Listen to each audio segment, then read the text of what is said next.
पुत्रदा एकादशी की व्रत कथा सुनने से अग्निष्टोम यज्ञ का फल प्राप्त होता है। पुत्रदा एकादशी का व्रत 10 जनवरी को रखा जाएगा। साथ ही इस व्रत को करने से व्यक्ति को संतान सुख की प्राप्ति होती है। साथ ही अनजाने में हुए पापों से भी मुक्ति मिलती है। पुत्रदा एकादशी के दिन व्रत करने के साथ साथ इस कथा का पाठ करना भी विशेष फलदायी है। पढ़े पुत्रदा एकादशी की व्रत कथा।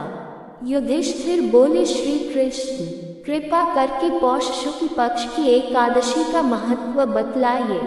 उसका क्या नाम है, कौन सी विधि है तथा उसमें किस देवता का पूजन किया जाता है। भगवान श्री कृष्ण ने कहा, राजन, पौष के शुक्ल पक्ष की जो एकादशी है उसे बतलाता हूँ, सुनो। महाराज, संसार के हित की इच्छा से मैं इसका वर्णन करता हूँ। राजन, पूर्वोक्त विधि से ही यज्ञ पूर्वक इसका व्रत करना चाहिए। इसका नाम पुत्रदा है। ये सब पापों को हरने वाली उपम तिथि है। समस्त कामनाओं तथा सिद्धियों के दाता भगवान नारायण इस तिथि का अधिदेवता है।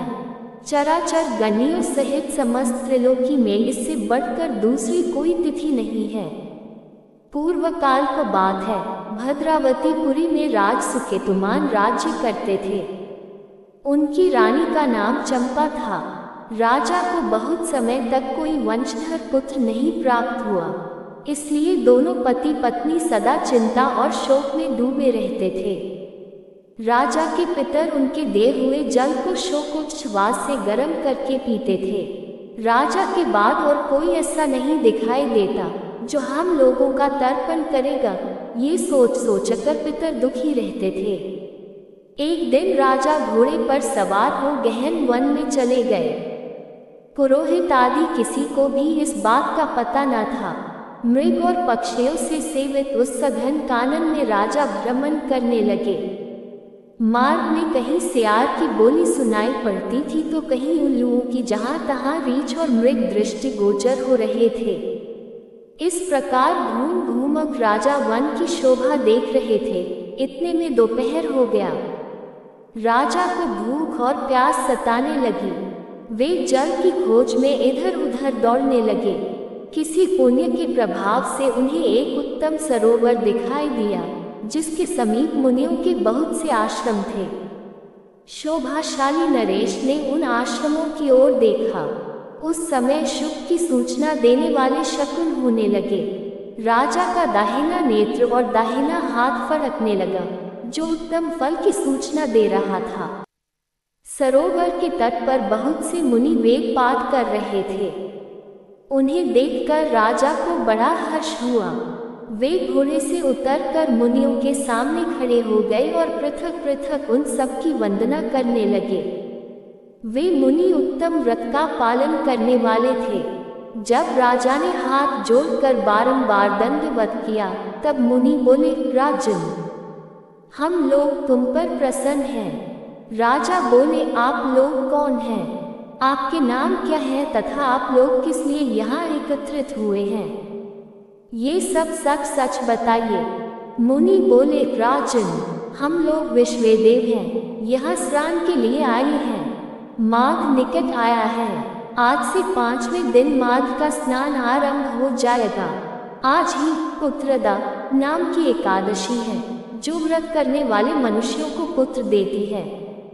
राजा ने कहा, विश्वदेवगण, यदि आप लोग प्रसन्न हैं तो मुझे पुत्र दीजिए। मुनि बोले, राजन, आज के ही दिन पुत्रदा नाम की एकादशी है। इसका व्रत बहुत विख्यात है। तुम आज इस उत्तम व्रत का पालन करो। महाराज, भगवान केशव के प्रसाद से तुम्हें अवश्य पुत्र प्राप्त होगा। भगवान श्री कृष्ण कहते हैं, युधिष्ठिर, इस प्रकार उन मुनियों के कहने से राजा ने उत्तम व्रत का पालन किया। महर्षियों के उपदेश के अनुसार विधि पूर्वक पुत्रदा एकादशी का अनुष्ठान किया। फिर द्वादशी को पारण करके मुनियों के चरणों में बारंबार मस्तक झुकाकर राजा अपने घर आए। तदनंतर रानी ने गर्भ धारण किया। प्रसव काल आने पर पुण्य कर्मा राजा को तेजस्वी पुत्र प्राप्त हुआ। जिसने अपने गुणों से पिता को संतुष्ट कर दिया। वह प्रजाओं का पालक हुआ। इसलिए राजन, पुत्रदा का उत्तम व्रत अवश्य करना चाहिए। मैंने लोगों के हित के लिए तुम्हारे सामने इसका वर्णन किया है। जो मनुष्य एकाग्रचित होकर पुत्रदा का व्रत करते हैं, वे इस लोक में पुत्र पाकर मृत्यु के पश्चात स्वर्गगामी होते हैं। इस महात्म्य को पढ़ने और सुनने से अग्निष्टोम यज्ञ का फल मिलता है। कहानी कैसी लगी कृपया कमेंट करके अवश्य बताएं। वीडियो को लाइक शेयर अवश्य करें। नई कथाओं के लिए चैनल को सब्सक्राइब करें। आपका साथ और सहयोग हमेशा बना रहे।